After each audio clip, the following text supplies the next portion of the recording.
Olá, irmãs, a paz do Senhor, amém. Hoje eu quero dividir um versículo em Esdras 9, do 1 ao 3. A palavra vai dizer sobre a oração e a confissão de Esdras. E a gente vê que depois que tudo que foi feito,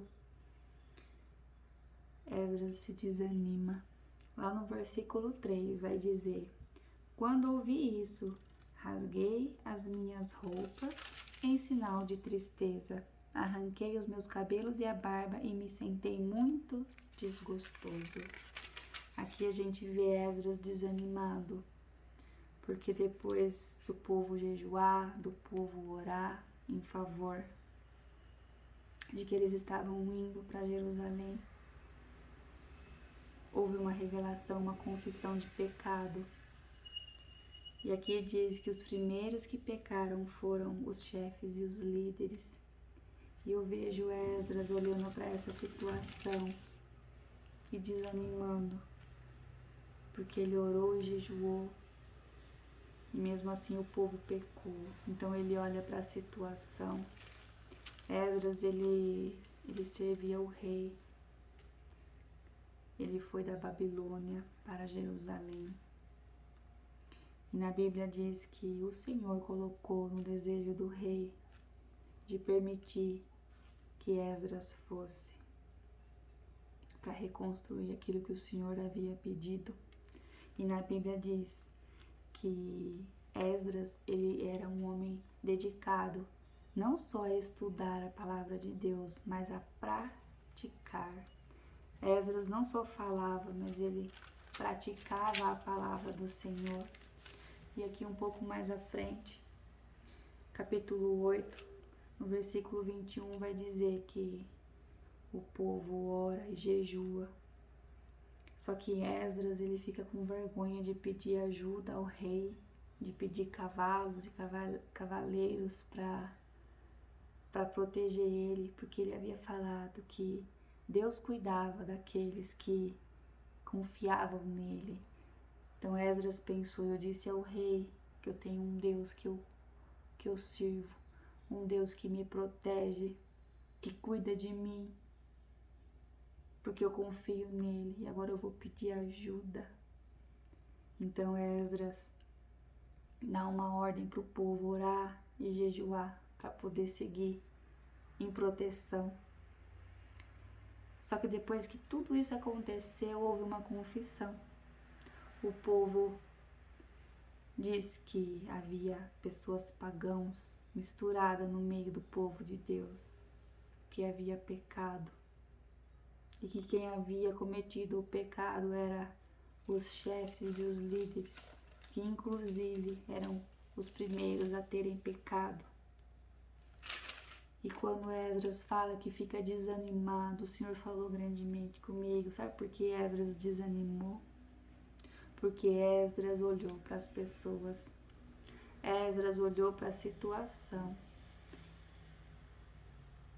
E na hora do sacrifício, olha só como é.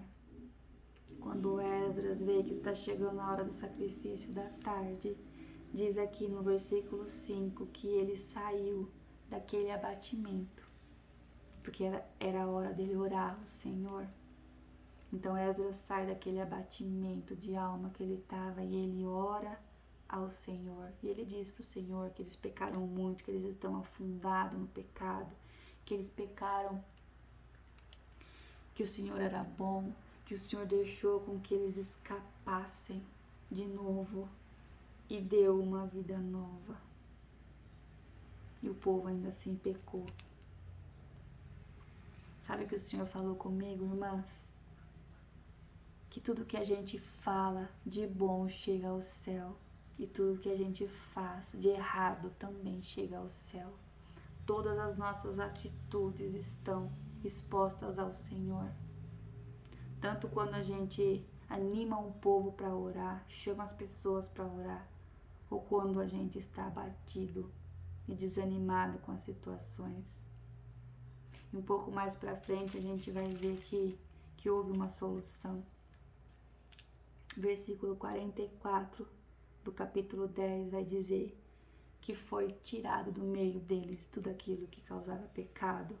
As mulheres e as crianças, o qual eles haviam tido relação, foram tirados, separados. E o Senhor falou grandemente comigo que independente do que for, independente da situação, irmãs, não olhe para as pessoas, mas afaste da sua vida aquilo que desagrada ao Senhor. Afaste da sua vida aquilo que te desanima, que faz a tua alma ficar abatida.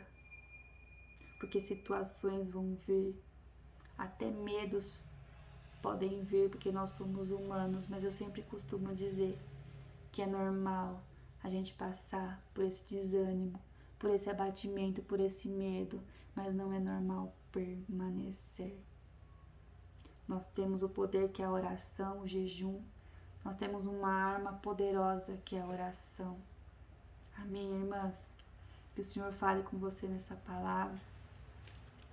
Que se você estiver abatida neste momento, que você venha sair desse prostramento e se colocar na presença do Senhor e clamar por Ele, porque Ele ouve você, Ele me ouve. Ele coloca no nosso desejo, no nosso coração, esse desejo de buscá-lo, de servi-lo. E o mais importante, que a gente não só viva de falar do Senhor, mas que a gente viva na presença do Senhor realmente. Amém, irmãs? Que o Senhor abençoe o seu dia com essa palavra. Amém, irmãs?